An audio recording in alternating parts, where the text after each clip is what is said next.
everyone, today let's start with the prose in Module 2, Opportunities for the Youth.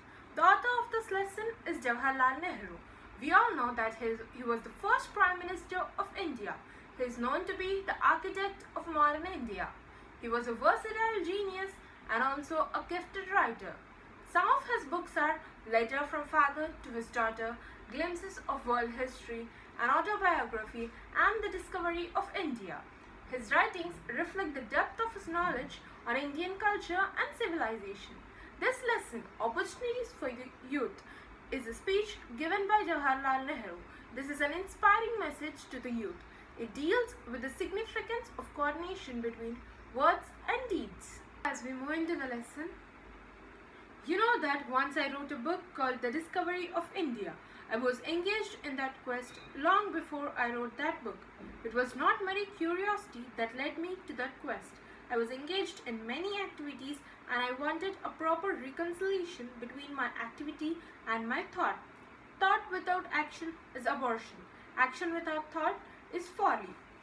So in this para, Jawaharlal Nehru says that there must be a proper coordination between thought and our action. So then we can get success. So he states a quote that thought without action is abortion. That means if we have a thought but we don't implement it, the thought is just wasted. And action without thought is folly. So if we do some action without thinking about it, it's a kind of foolishness. So he says that thought without action is abortion. Action without thought is folly. Of course, we sometimes act on some impulse or irresponsible urge. If suddenly you throw a brick at me and my hand goes up to protect myself, it is an automatic, instinctive action and not a result of deliberate thought. Our living is conditioned by a series of automatic actions from morning till night. Anything we do outside that common range of actions, however, has to be preceded by some measure of thinking. The more action and the thought are aligned and integrated, the more effective they become and the happier you grow.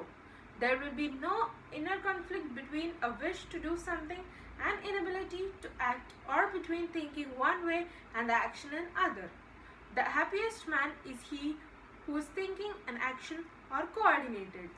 So now the writer says that in some cases, to perform an action we don't think. Like if someone throws a brick at you, to protect ourselves we put our hands against that brick. So like this is not a deliberate thought but an instantaneous action. So in our life we have some of these instantaneous actions too, which are performed without thinking anything. But every action we do to get success in that, we need to have some proper thinking. We need to think before we act. And if we have thoughts but if we don't implement it in action, so it's just waste. We must have a proper coordination between thought and our action. So whatever we do we must think and do, and whatever we think we must implement it. So both, if we don't do one of these and if there is no proper coordination between them, it's completely waste. We fail in doing that work. So he says that the happiest man is one whose action and thought are coordinated. So when these both are coordinated, we will be the happiest person. Happiness, after all, is an inner state of mind. It is little dependent on outside environment. Happiness has very little to do, for instance, with whether you are rich or not rich. Some of the most miserable persons I have come across in my life are the rich people. It is true that poverty makes one miserable in very acute way, but my point is that it is not wealth but coordination of one's thought and action which removes inner conflicts. It is in that way that integration of personality is achieved. So now this says that happiness is not something which comes by money, power, or social status. It's come by a coordinated mind and action. So it doesn't come because of it doesn't depend on money, but it depends on our mind, how we think, how we act. It depends everything on ourselves. It depends on the inner state of mind. So he says that someone who are strong in mind and healthy, they live a happy life. We were engaged, as you know, in a very great movement in India, because that movement was intimately concerned with the freedom of India. I was led to wonder what exactly is India. I knew, of course, the geography of India. I knew many other odd facts about India too. I was not prepared to accept it on faith that because I was born in India. India was the greatest country in the world.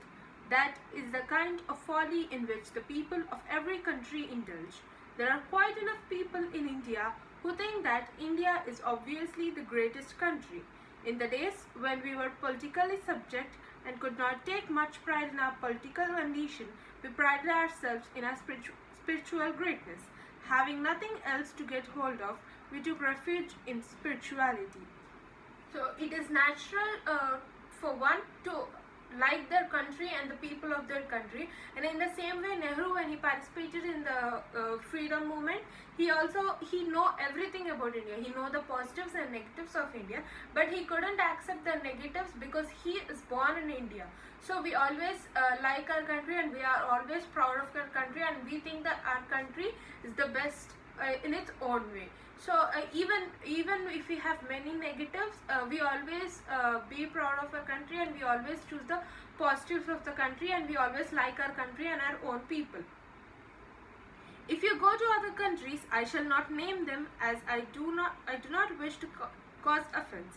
You will find that people, they think that their country is chosen country, the torchbearer of civilization, the most advanced country, the most revolutionary country, the country with the biggest buildings, the country with something unique, some mission or other.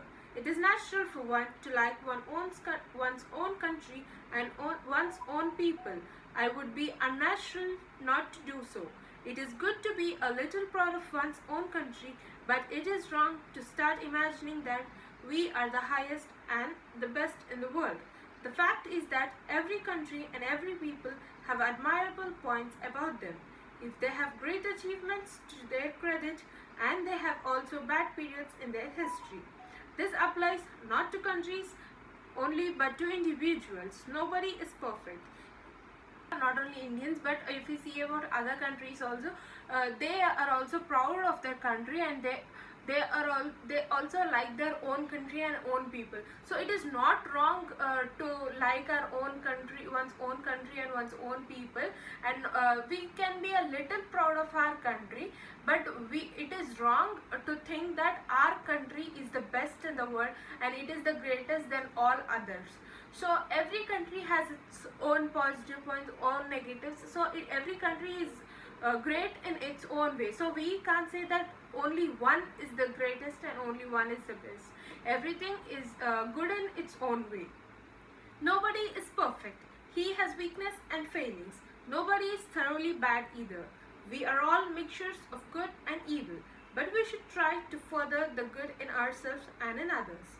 Most of you probably did not see Gandhiji at close quarters. He had amazing qualities. One of these qualities was that he managed to draw out the good in another person. The other person may have had plenty of evil in him, but he somehow spotted the good and laid emphasis on that good. The result was that poor man had to try to be good. He could not help it. He would feel a little ashamed when he did something wrong. So nobody is perfect in this world. Everyone are mixtures of good and bad. Everyone has some good qualities and some evil qualities. So we must always try to find the good in ourselves and in others. So now the writer talks about Gandhiji, and one of his amazing qualities is that Gandhiji always tries to find the good in the others. Even a person have 99% evil qualities, Gandhiji always focuses on that 1% good quality, and he always tries to find good in everyone. So people who always seek evil in others find it. This applies to nations as well as individuals. Go to a foreign country. You are likely to find many things that you do not like. Are you going to spend your time finding out the evil in other countries, or rather in finding out the good in them and profiting yourself and others by your contact? We are all much too apt to look at the evil in others, individuals, and countries rather than the good. Perhaps some of you know that saying in Bible about the person who could not see the beam in his own eye and saw the mote in others' eye. I'm sorry if you think I'm rambling, but this is, I might inform you in secret, a very clear attempt to get behind your mind. I'm at least being frank with you. So it's natural.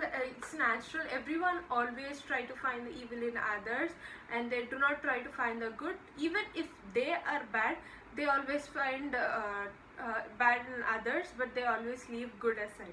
But it is not correct. We always need to try. We always need to try to find the good in others and in ourselves. And it doesn't only it is not only applicable to individual person, but it is also applicable to nations. So if we to different nations also. So if we go to a foreign country, now the writer gives an example that if we go to a foreign country, we may find many evil things, evil qualities, but if we go on thinking about that, we are losing ourselves. So but if we always think about the good in the country, so we may be profitable there, and we may feel comfortable. So we always need to find the good in ourselves and in others. So he also quotes a saying from the Bible that the person who could not see the beam in his own eye and saw the mote in others' eye. So he also says a quote from the Bible about that we need to always find good in ourselves and in others also. That is how I came to write The Discovery of India, and before that I wrote my autobiography, which again was an attempt to fix myself in context of the Indian struggle. Actually, the book was more about the struggle in India than about myself. Of course, I was naturally a kind of central figure from my point of view, as everybody is from his point of view. Then I wanted a larger canvas to think about, and I wrote glimpses of world history. I'm no historian, perhaps that was as well, because there were very few historians that I know who can talk intelligently about history. They are so full of facts and figures that they are overwhelmed by them. They are lost in a forest and do not see some obvious thing because they were always crawling about in the underwood. I wrote glimpses of world history in order that I might see my country and my age in the proper perspective of world history. It was by no means a deep work, but it gave my thinking the framework of world history. Having got the larger frame, I looked more closely at my own country and wrote The Discovery of India. In it, I concentrated on my country's past and the story of its development. So now the writer explains about his books.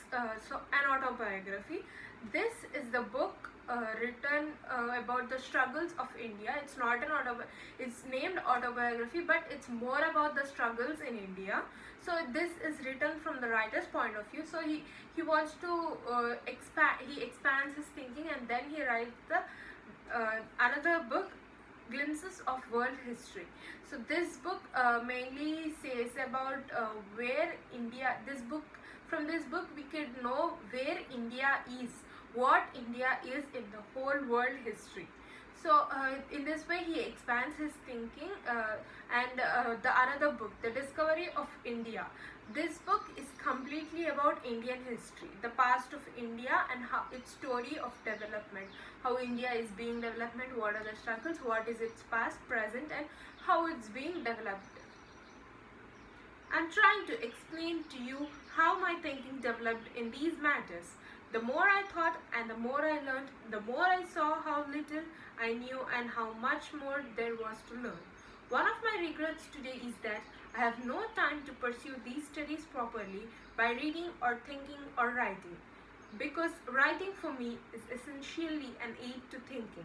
In trying to write, one has to think more concisely than otherwise. So he is telling all about his writings because he just want to explain how his thinking was expanded in all these matters. So he says that the more he think about this, the more he learn about this, and he could write more. So he says that writing is an essential aid to thinking. So if we think more, we could learn more about anything. I suppose I must not complain of my present lot. What I would like you to do first of all is to think. Thinking is something which does not come automatically to a person. Gossiping with a neighbor is not thought. If you repeat something which somebody else has said, it is not thought. I do not expect all of you to become mighty thinkers, though some of you may. But I would like all of you to think and to develop the art of thinking. Nothing is more helpful to thinking than reading. That is, reading intelligently, because thereby you get other people's thoughts, and by weighing them you can think yourself. I often said that it is very unfortunate that people think and read so little nowadays, especially in India. I do not call newspaper reading, but any reading which makes you think is useful reading, even if it is a very good novel. Great novels always make one think, because they are pictures of life painted by great minds. The writer wants us to think. Thinking is not which comes automatically to a person, but we need to develop the art of thinking. So gossiping to neighbors is not at all a thinking, because repeating what someone said others is not a thinking. But the best way to think is to read. But the newspaper reading is not called reading, but reading some great novels makes us think.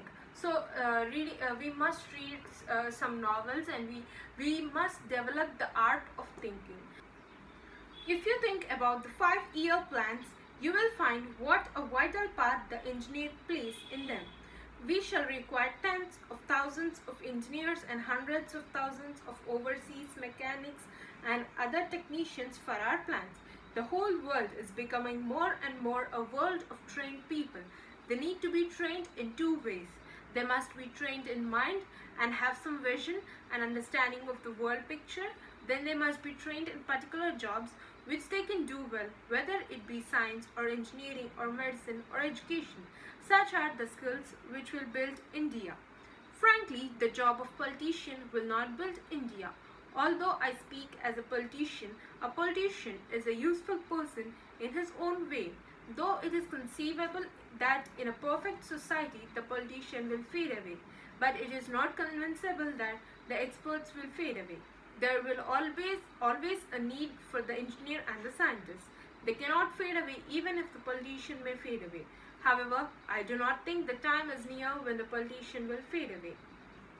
So Nehru says to thinkers all about the 5-year plan, and everyone must be trained in two ways. The first one is they must be trained in mind, and they must have some knowledge about the world. And the other thing, they must be trained in a professional way. So they must be trained in the job which they can do well. So that this helps in the progress of India. And as he is a politician, he says that a politician is not the one who can develop the country. So he says that the country is in need of skilled workers. Even the politicians fade away, these skilled workers like engineers, doctors, they may not fade away. You are young. I should like you to have the pride of the youth and the ambition of youth to do something worthwhile and big.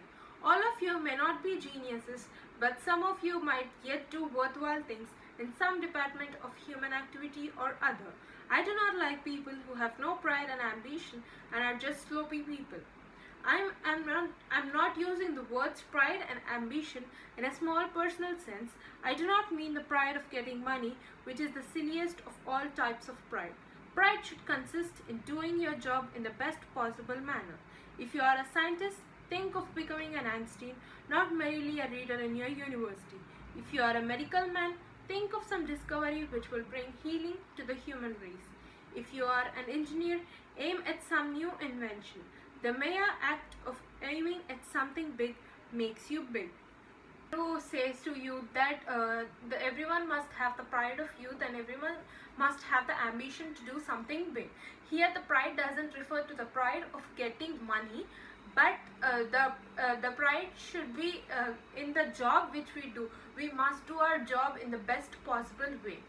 And if someone thinks of becoming someone thinks becoming of a scientist, he must think of an Einstein, and he must become another Einstein, but not just reading in the university. And if one thinks of becoming a medical man, he must discover something new which is helpful to the humans. And if one thinks of becoming an engineer, he must think of a new invention which is helpful. So aiming at something big makes you big. If my colleagues and I and others who function on the public stage today appear big leaders to you, look back on how we became so. We may have had some virtue and some ability, but essentially we become what we were because we had some ambition and pride, because we hitched our wagon to a star, because we tried to do big things, and in so trying, our stature increased a little.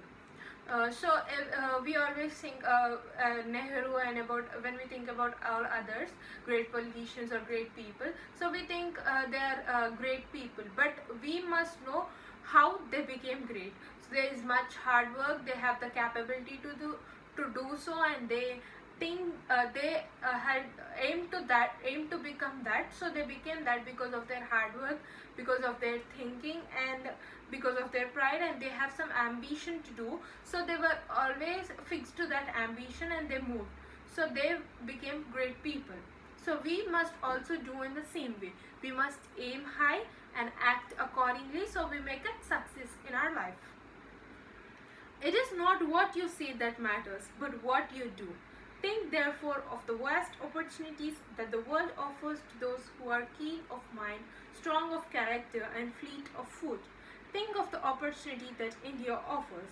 I know better than you of the difficult problems of India, the suffering and misery of numberless people. We are trying to meet those problems and solve them, not by magic, but by strong will and hard work. There is no magic in this world except the occasional magic of human personality and the human mind. It takes time and perseverance to do big things. It will not do to be faint-hearted. One meets with failure occasionally, but one has yet to go on. Success does not come suddenly or without setbacks. So you have these great opportunities in India. Prepare yourself for them. Grow strong in mind and body. Have that inner urge to do big things, and I have no doubt that you will do big things. So what you say doesn't matter, but what you do is all matters. And the whole world is in need of skilled professionals, so everyone must be well trained. And India has also many great opportunities. So before independence, we all as Indians, we might be thinking that India is the greatest country in the world, but now we must focus on all the numerous problems of our country. And these problems cannot be solved by some magic or something, but it can be solved by strong willpower and hard work. So as a citizen of our country, everyone must contribute their best for the progress of our country. And so if one has the urge to do big things, no doubt they will do big things, but to do some big things, it takes some time and perseverance. Nehru concludes by saying that everyone must develop the art of thinking through extensive reading, and many obstacles may come, but we must overcome them through strong willpower and hard work. And when we must all be hungry for success. And thus, this is the summary of the lesson. I hope everyone understood. Thank you everyone. Stay home, stay safe.